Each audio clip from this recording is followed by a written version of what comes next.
Welcome to this month's free Getting Real group coaching call. Thanks for coming.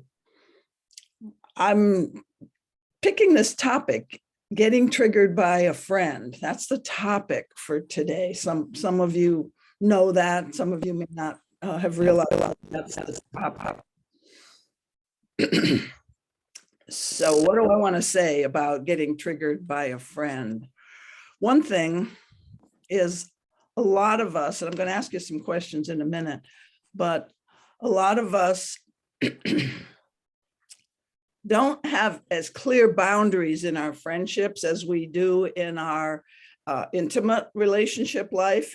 If we have an intimate partner, we're usually more clear about what the boundaries are. You know, what are we to each other? How often do we spend together? What does this relationship mean to us? What's it for? Like, is it for growth or is it just for doing activities together? Most friendships, in my experience, just are kind of implicit, or those boundaries and expectations kind of evolve, but aren't exactly talked about.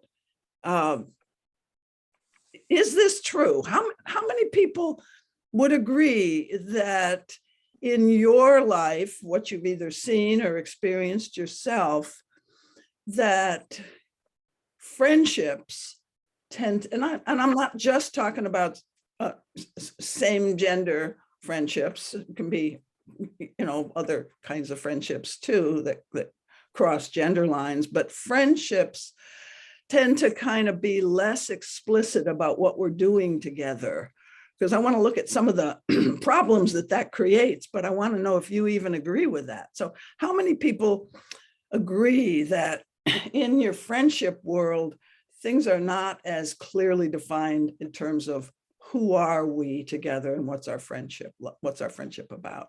How many people agree with that generalization I just made? Anybody got any questions about what I even mean by that? What if you don't have any friends?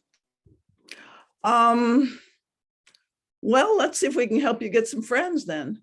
That's a joke, actually. If you want friends. Anything else? Any other questions? Would you repeat what you asked if we agree with? Could you repeat? Yeah. My experience is that friendships differ from the typical intimate relationship where we're going, long term with somebody and we say, we're gonna, be a couple. Okay, so friendships differ from couples. Let me put it that way. In that friendship conversations, we often are not explicit about what we're doing together. That's the simplest way. Does that make any sense to you? Okay. And now I think, Dusty, you had a question or a comment. Yes, I wanted some clarification because I'm assuming that, well, I'm looking at my own friendships and I'm assuming that what I'm hearing is something like, let's just go hang out and not ever talk about like real deep stuff. And let's just like at first I thought you meant let's not plan anything. But the second thing I thought was sometimes how I am in friendships, which is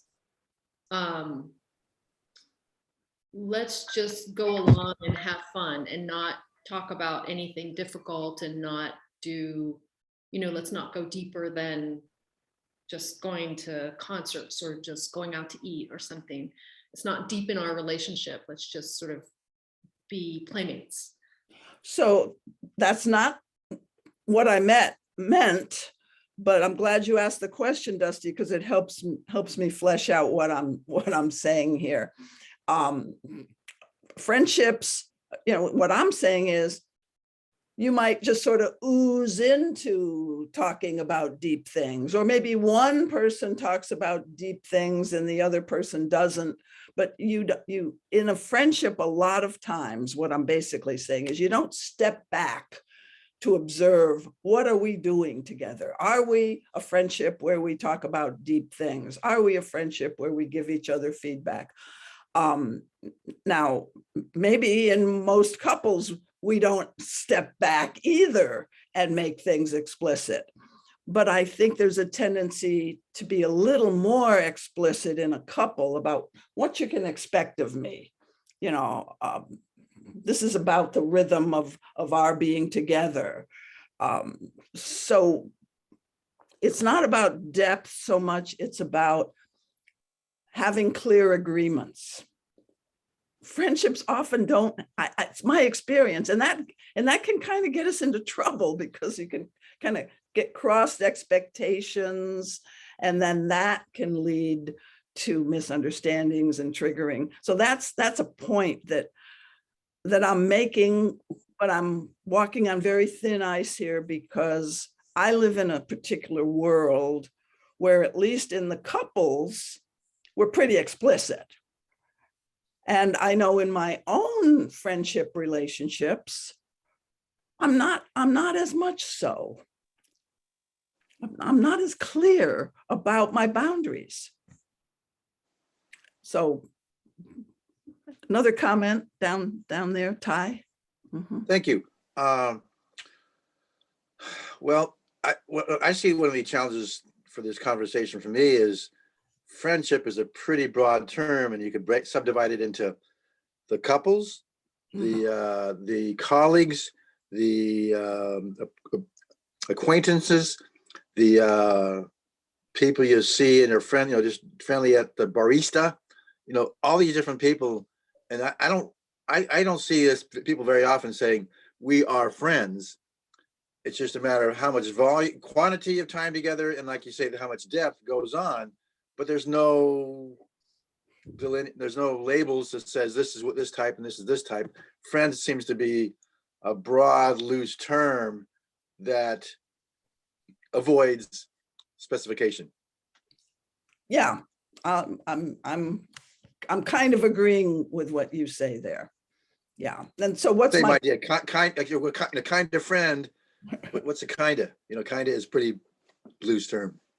Yeah, I mean, first of all, what Ty says, the whole idea of friend is very broad, and I'm not even sure it's a problem that friendships just kind of evolve, what their boundaries are, and like Dusty referred to how deep we go in our conversations in terms of asking for help, admitting insecurities. But I could, I could ask right now, how many people have a friendship? So now I want to get more specific in terms of this group. Have at least one friendship where you pretty explicitly define it as a growth relationship. In other words, we're going to clear the air when something comes up between us. We're going to give each other feedback if we think it will help each other grow. How many people have at least one practice partner like that is not your couple? Let's see a show of hands there. Really look, this is good. Look at this. Look at this advanced group. I can't believe it. All right, well, pardon me? Say something. I didn't hear what that comment was. Can I say something? Can you hear me? Yes, Evelyn, please. Yes. Well, I come from Chile, so I'm from America. And what you're saying is, it really resonates with me, because I have a good friend that we tend to grow together. But the only bit that we haven't done is to have been really explicit about, okay, and we're going to do this. We do it, but in the practice we do it, but we have never. And I sort of have friends that I know, right, this is the friend I can call when so and so. Now this friend, she's Right. going to tell me what she thinks, she's not going to listen. So but I haven't really been explicit about, and it's really interesting what you're saying. Yeah, and I like what you brought up, because it makes me want to ask another question of the group, Evelyn. How many, Evelyn said, I've got this friend, if I want to kind of really be heard and be held. And I've got this other friend, she might be fun for, I'm taking off on what Evelyn said. She might be fun for this and that, but I wouldn't bare my heart to her if I was in pain. How many people have a categorization like that in your mind of at least some of your friendships? Let's just reveal that. That's kind of interesting. I do. Mhm. And and do we talk about that with these friends? I doubt it. Do I say you're the friend that I go to for this and you're the friend that I go to for that? I'm not going to ask that question because it's all over the place. But I'm asking it for you to really look at your choices, and a lot of the choices that we make in friendships I'm thinking are a little less conscious, a little less explicit than I'm dating and I want to have a husband and I want to do this, and you know, it's just much more defined typically. Now, if there's anybody here who would like to find a practice partner, you know, most of you raised your hand, you have somebody that you really can do growth work with while still being friends. But is there anybody who, if you would, I'm not going to ask you to show your hand right now, but please email me if you're looking for a practice partner, because I get queries from my people saying, well, yeah, I don't have anybody to practice these truth skills with. I'm like somebody. So if you want to be on that list, I'm a little bit of a matchmaker, but you know, it's not really, I'm not really that active in this right now, but it has been coming up a little bit lately. So I've got another question, and I'm not sure why I want to know this, but let me ask it and we'll see what happens. How many people have stayed too long in a friendship ever? It doesn't have to be current, but stayed too long in a friendship just out of habit or loyalty, but you really kind of wanted to break it off. This is a tough thing for friendships. You know, let's look around again. Now, Yeah. might that include the romantic ones too? I'm not thinking of that so much. Okay. But go ahead. How many people, because it might correlate, you know, maybe those of us who raised our hands. Well, I see Friendship. romantic relationships as growth opportunities myself. Yes, I do too. So what I want to say is, those of us who raised our hand about friends, I'm now going to ask how many people have stayed too long in a romantic relationship when you really want to break it off. So let's go ahead and do that. Let's see. My theory was going to be that a lot of us are the same people. Does this include marriage? Yeah, it does in this case. In this case, yes. And of course, we're being very loose here in our definitions. Too long is subjective. It's your definition, of course. That's good enough for me. Looks like Scott's got a question. Oh, thank you. Hi, Scott. Hi, everyone. I just wanted to say I guess I imagine it goes without saying that in romantic partnership, there's always, you know, to what I mean, we hope we're committed, but there's always the conversation of, are we going to stay together? Or are we not? That is kind of like a definition of a romantic, you know, partnership to a degree. It's like we're committed or we're not committed. Right. Whereas friendships, there tends to be almost like an unspoken, like, you know, we're going to be friends forever, we're friends type of thing. I mean, obviously friends break up, but there's something about friendships that are less definitive. That's right. I agree with that. I love your point there, Scott. So once again, another ambiguity comes in friendships that we tend to view coupling differently. So just see what's coming up for you right now in terms of, does anybody have like an issue. I'd like to just, just name an issue, see if other people have had that same issue, like, the issue of staying too long. So I raised that. Are there any other like friend issues that would be useful to just shine some light on? I got one. Okay, we got, Evelyn has one, and who's the other person that spoke? Ty. Ty, go ahead, Ty. To me, but proximity has a lot to do with it. Like when I'm going to college, I have friends in college that are convenient because they're either in the same dorm or same class or something, and what brings us together. And then college is over, I don't see them, and I don't even pursue them, and they don't pursue me because we're all chasing new ventures. Now it's the people that work or the people that share a hobby that become friends.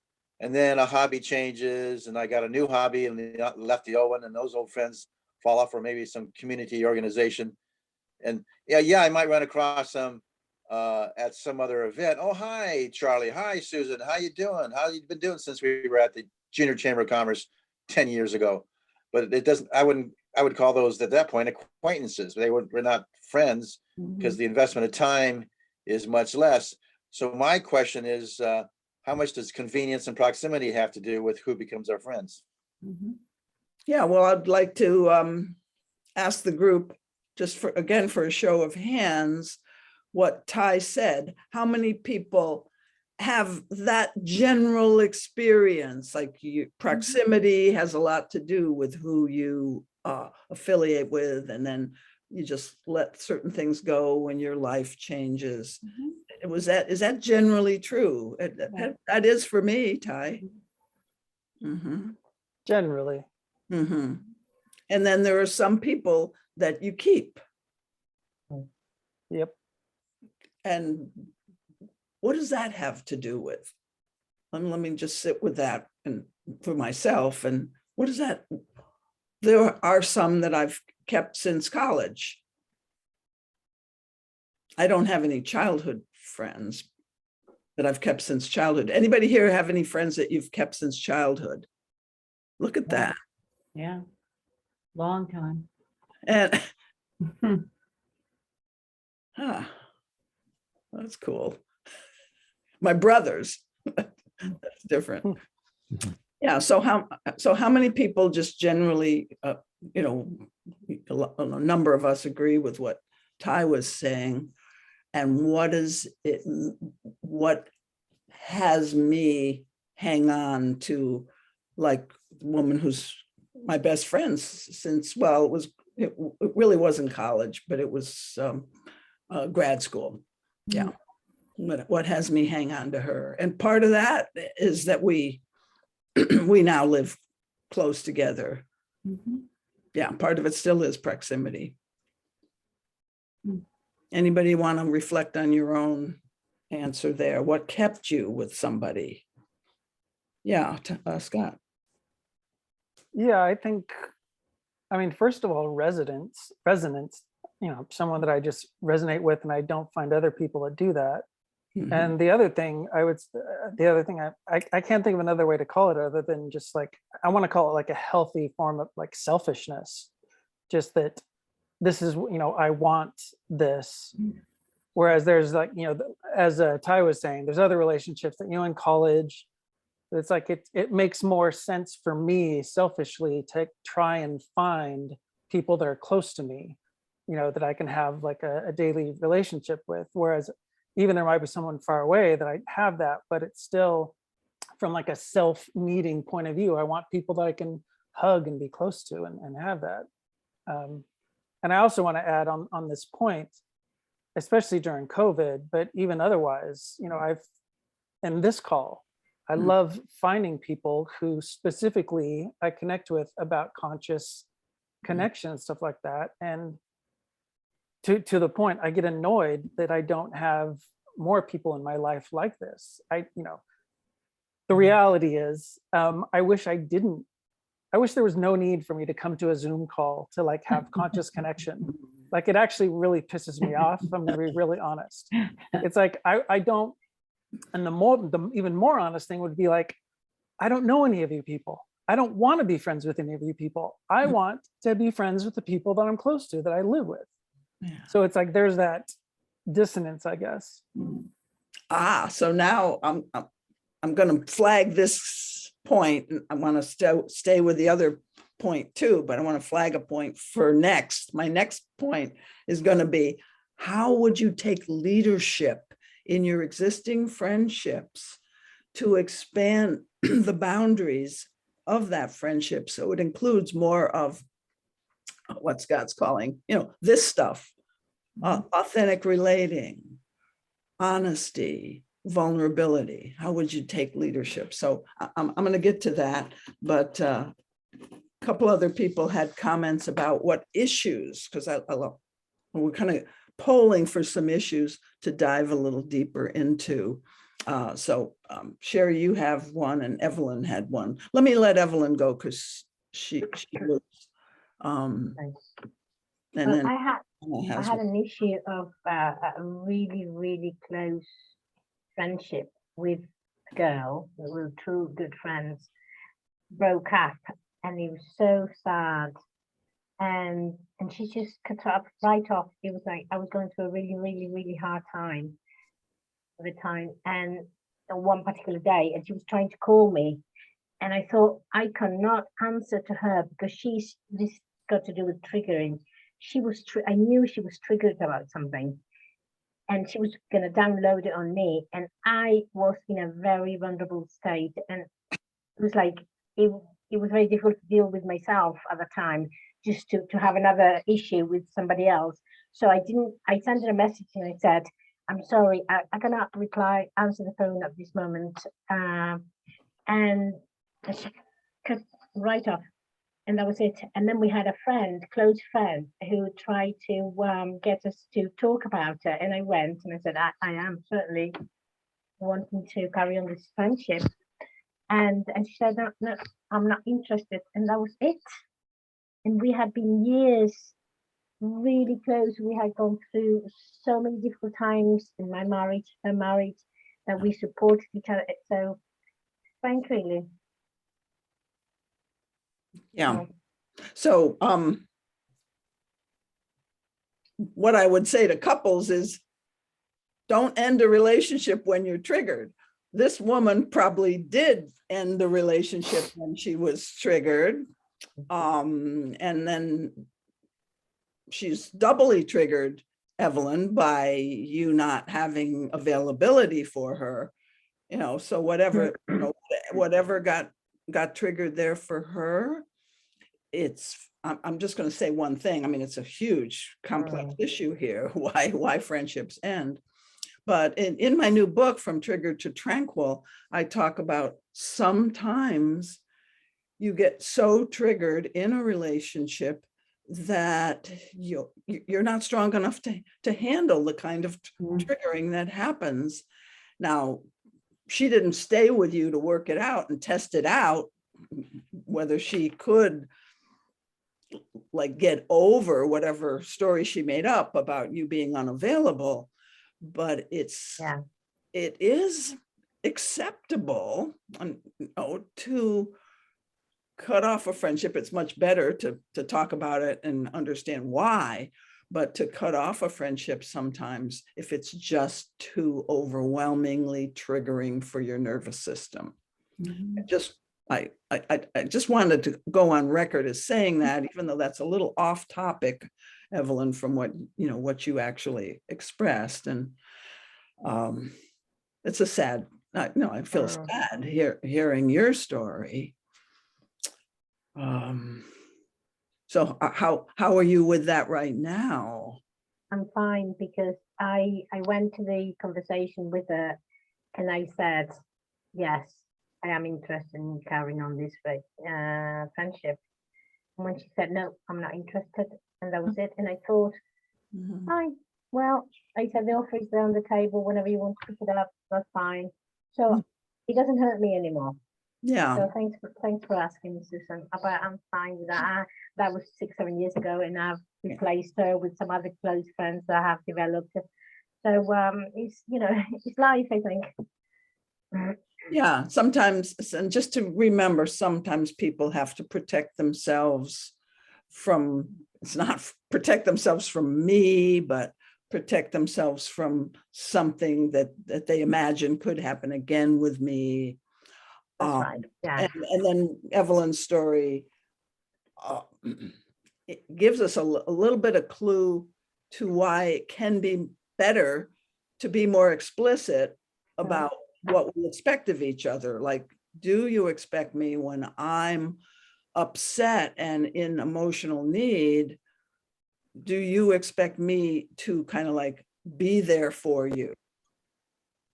Uh, what, how much need? And I mean, that's usually something that, can be made explicit, but still things like what happened with Evelyn and her friend are still going to happen because it's always a moving kind of a thing. I mean, we might have a definition, but it never covers all instances. So, I mean, in the end, we need to know how to work things out. Do the conversation. Here's what happened inside me. Here's how I interpreted your behavior. And then the other person saying, well, hearing you say that, here's what comes up for me, and just a slow, honest dialogue, being able to have those.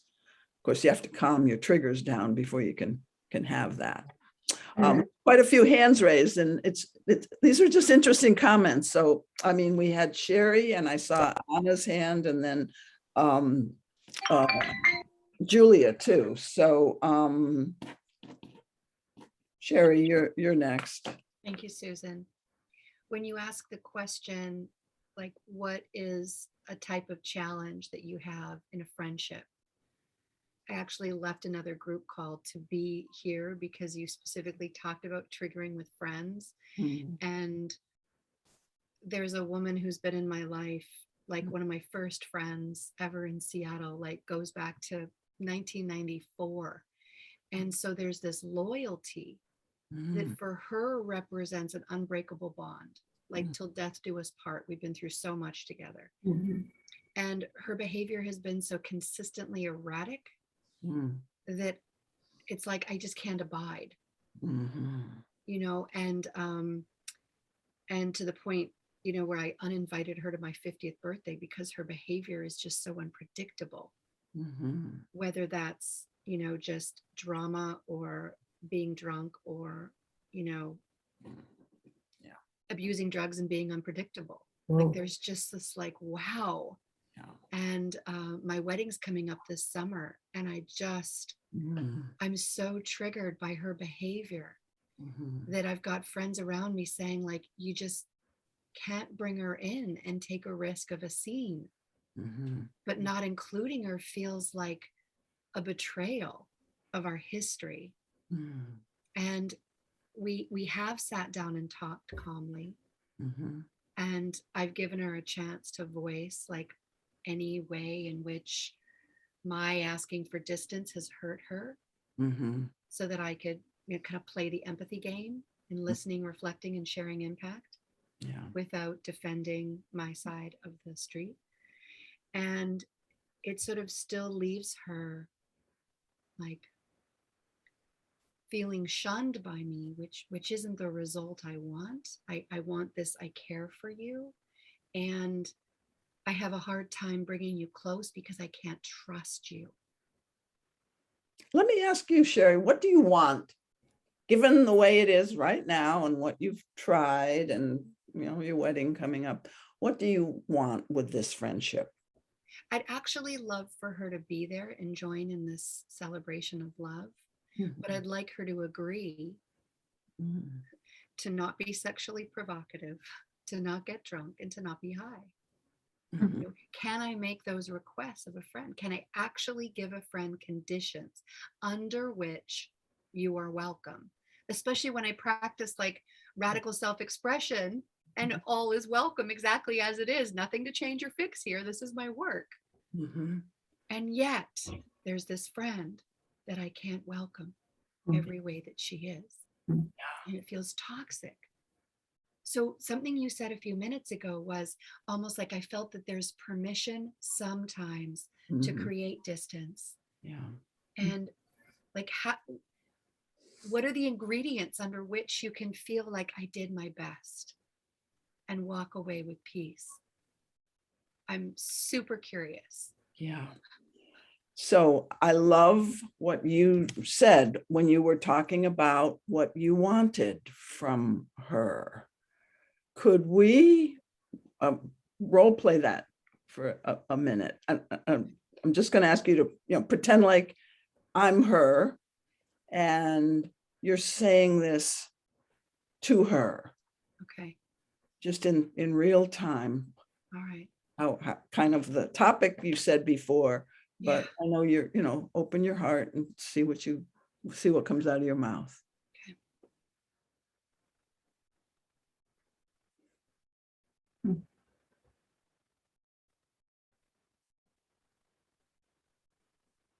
It would mean the world to me for you to be present and join our celebration of love. And there's some context I'd like to set. And I wonder if you could agree to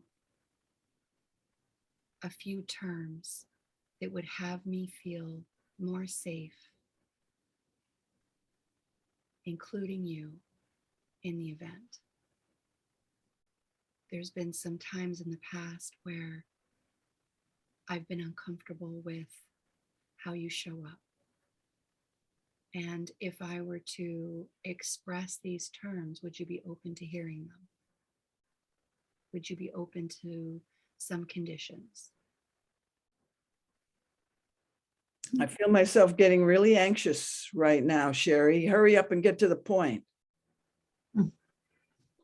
Giving you I a don't little, want you to be giving you a I don't little want- challenge. I don't want you to be drunk or high, and I don't want you to take your clothes off or show your tits to my guests or do anything that would make people be uncomfortable. Uncomfortable.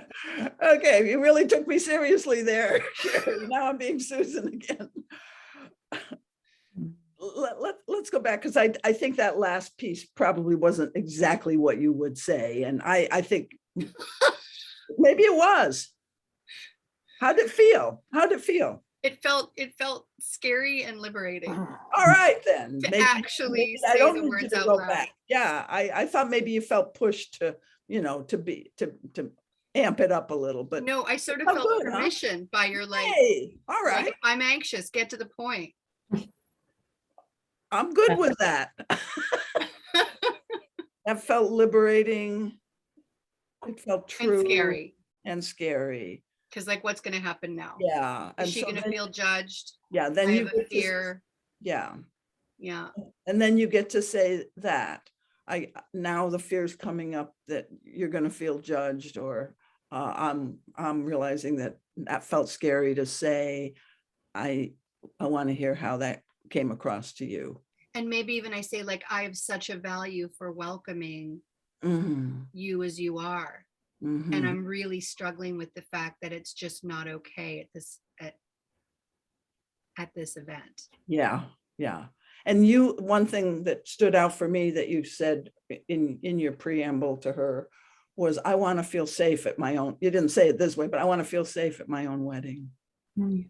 And I need your help here. Mhm. Yeah. Lovely, Sherry. Thank you. Yeah. So we had some other hands up, so I'm gonna just go in order, okay? Anna was next, and then Lena's coming up too. It's just really interesting to hear from everyone. So Anna.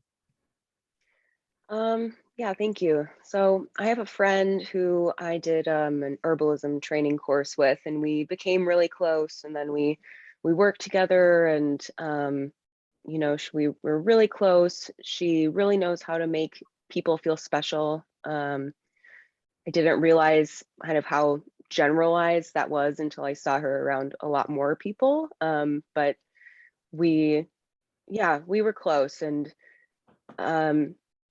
so we, for the last couple of years, we haven't really spent that much time together. She's been really flaky. But whenever we are together, she's always telling me like that she wants me to be her bride, like her maid of honor at her wedding, and just like kind of over the top with how like verbally she's telling me she values me, and then but then being really flaky and not including me with like her other friends. And it's like just such a weird experience to hear one thing Mhm. and it feel so different. So she also has children and I'm single, and I know that, or I don't have children, and her other friends, they have kids. So I know that there's like a different bond there, and she's able to like relate on that level, which is really important. But I guess I'm trying to figure out how to be honest with her, Mhm. because I haven't shared that it's I'm hurt Yeah, and confused. Mm, yeah. Mm. So now that you've shared that here with us about her, can you imagine saying pretty much all of these things to her? We could Hmm. give you a chance to do it, just like we did with Sherry, if you would like that space to say, you know, I'm kind of confused here, you know, you say that I'm special and that you don't invite me, you know, is there, you know, however you would say this, and then the part about feeling hurt, would you want the opportunity to speak this? You know, I'm noticing that there's a lot more sadness and emotion speaking it than I Mm. realized before. So Yeah. it feels overwhelming to do that. Let's just take a moment. And so I appreciate your answer, you know, that you've checked in with yourself. Let's just take a moment. Let's all of us take a moment and, you know, just be tender with that part of ourselves. It's like what Anna's dealing with is it's kind of a lot Mm. to deal with, a confusing mixed messages kind of friendship. And I do want to make one suggestion, Anna, that if you do go and talk to her, that it's always good, and I'll say this to to everyone, it's always good to state the intent to clear the air up front. Like, I have some feelings to clear with you. I think if I can share this, maybe I can get back to feeling more relaxed and comfortable in our friendship, something like that. And one or two sentences just stating your positive intent. Because when you just, and then, is this a good time? Because when we, you know, if we just launch into our conversation without setting that context, the other person is likely to not be ready for it. And you won't, at least if you set the context and make sure they're ready and they have, you know, and they have time to do it now, you're more apt to get an open reception than if you just spring it on them. Of course, some of us, it takes so much courage to say something like that we'll just blurt it out at the worst possible time. Don't do that. Or go back and redo it. You can always redo an unfortunate blurting by saying, and that conversation we had yesterday, I'd like to go out and come in again. I'd like to say what I meant to say yesterday. So even when you blow it, there's still opportunities. Those are all the truth skills in the book, Getting Real. And so now Julie. I think we had Julie and then we had Lena. Has Julie still got a question? Well, it's more of a reflection of like, man, I wish I had these skills growing up as a kid, like mathematics. Like, I so wish, because particularly I would say like in my teens and early 20s, it's very different now. I'm almost 30. Like, we didn't have those conversations around clarity or expectations, or even like the capacity to communicate. So there were so many instances, and I was a very conflict avoidant child, teen. So I would do everything to keep everyone happy. And it was actually just a memory that Evelyn brought up that I wanted to share, which is a friend who was like very unreliable. I felt a lot of gaslighting, a lot of guilting, and we were growing further and further apart and fighting. And basically, if I wasn't her best friend, she didn't want anything to do with me. And I left the conversation and I just felt so relieved. I didn't feel upset that the friendship had ended. I felt sad for the relationship going, but I noticed just feeling huge relief. And like just being able to let it go, and like noticing leaving the conversation, wishing her well.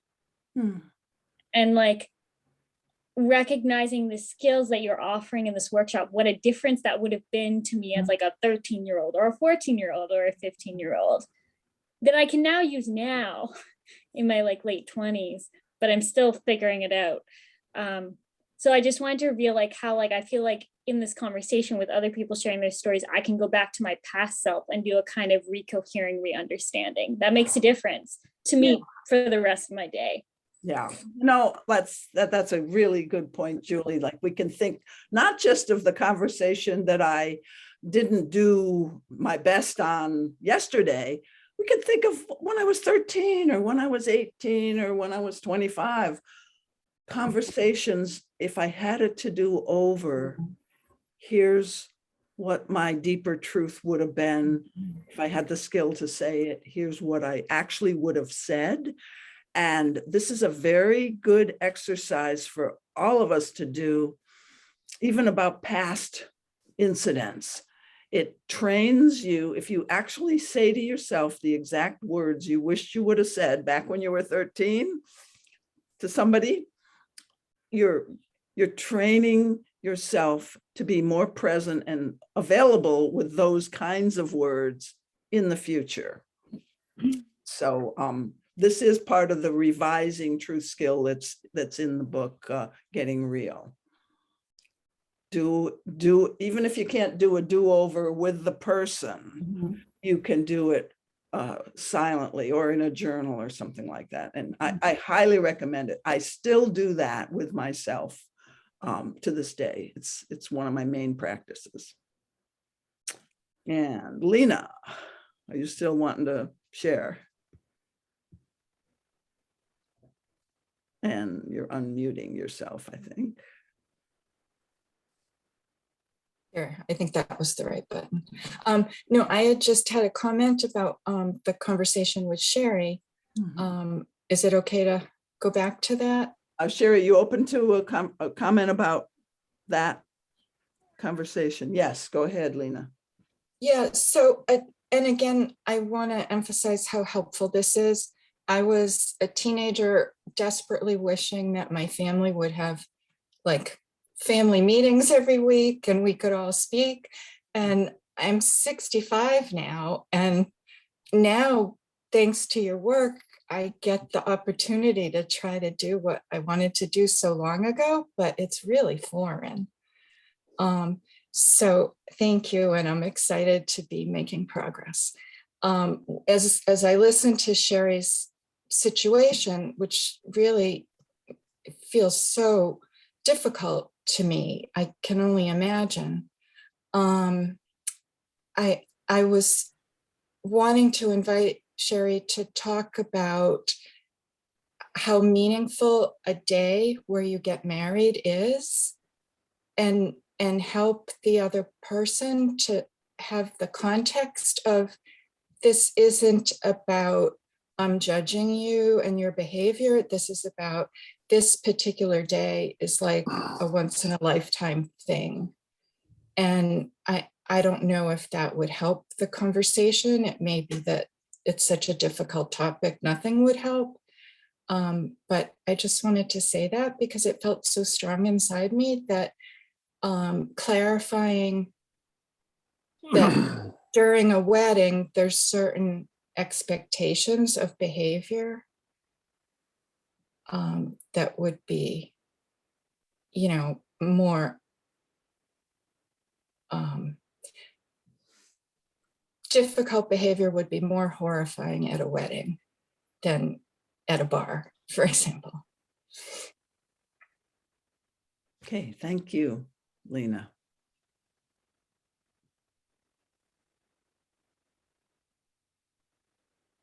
Is anybody dealing with a current trigger with a friend? Like they're currently in the middle of something that feels unresolved?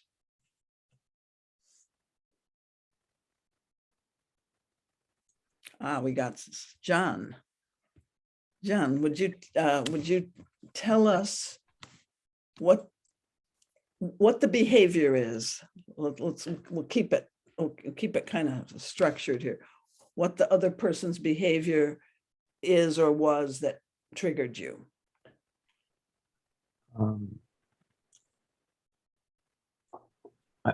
I'm taking time so I can be concise and brief. Yeah, I really asked a lot of you to just say what the behavior was, because so many of us, and as we're listening, we realize, gosh, when I'm triggered, I'm not really focused on what the behavior was. I'm focused on the meaning I gave to the behavior, right? I mean, think about that. I'm thinking about how hurt I was or what it activated in me.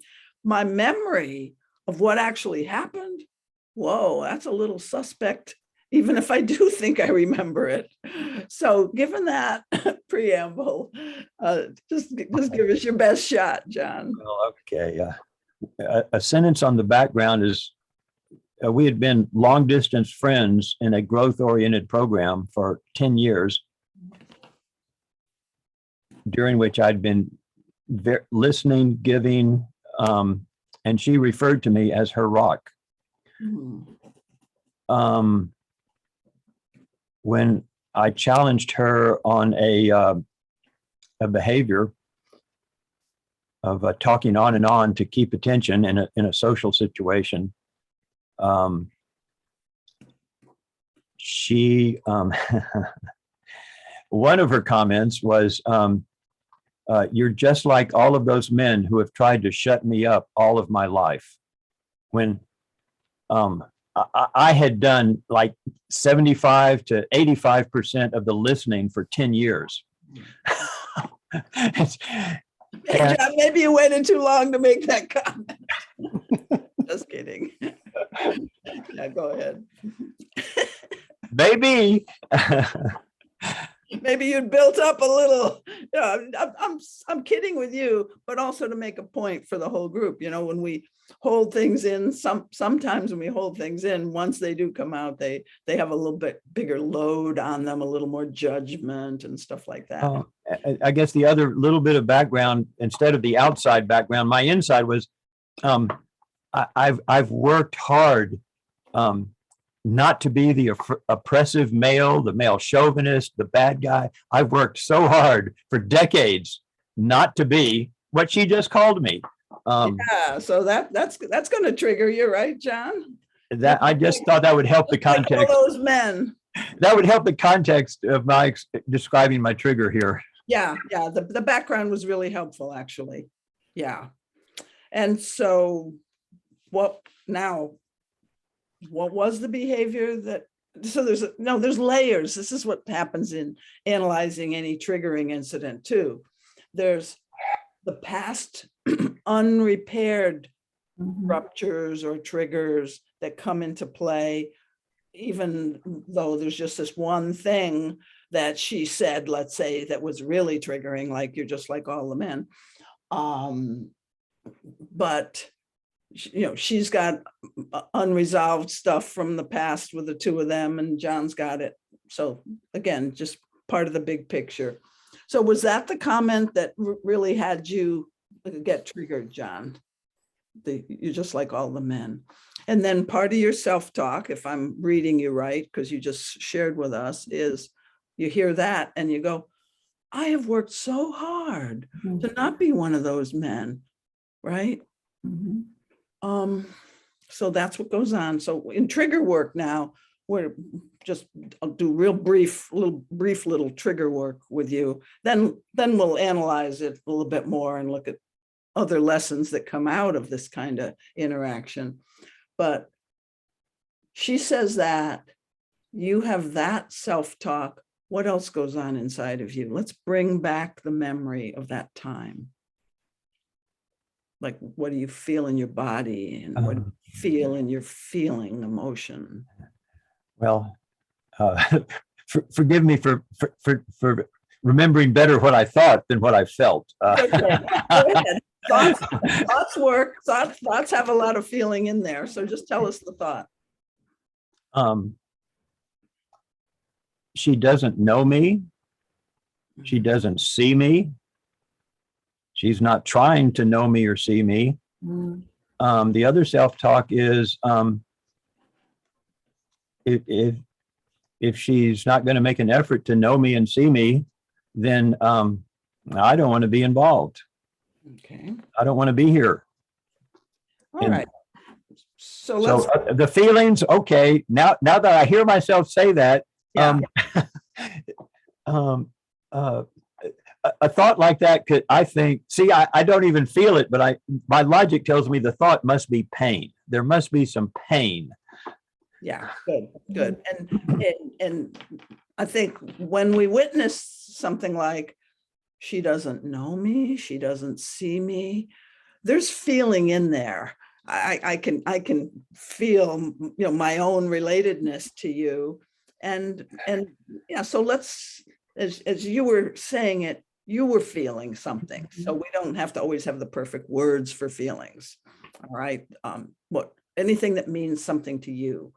So when you say, she doesn't know me, she doesn't see me, yes, there's pain. And let's call that a tender part of you. That's the way I like to look at it. Your trigger reaction is a tender part of you that deserves some of your attention right now. Because I was getting the connections as you were speaking. That's why I laughed is, let's see, where have I been before that I wasn't seen?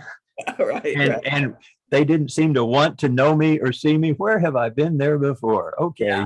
Yeah. Hello, childhood. For childhood. Yes. So for so many of us, and this is good, John, because you're really right there with this. A lot of times it'll take people, so I'm teaching while I'm talking to you, John. It'll take people a little more time of just being with the, God, I'm not being seen or known. No, nobody cares. And then eventually, sometimes memories come, or sometimes it's just this overall feeling of kind of pain, dread, heaviness, and whatever it is, whether it's a childhood memory or a global kind of pain feeling, I just like to call that's your tender part. That's the part that deserves some empathy right now. And so when you think of childhood, what age comes to your mind, John? Oh, how about age 1 to 12? Yeah. So you can kind of get a picture of that whole span of your childhood, and you feel something for that younger John. Were you called John then?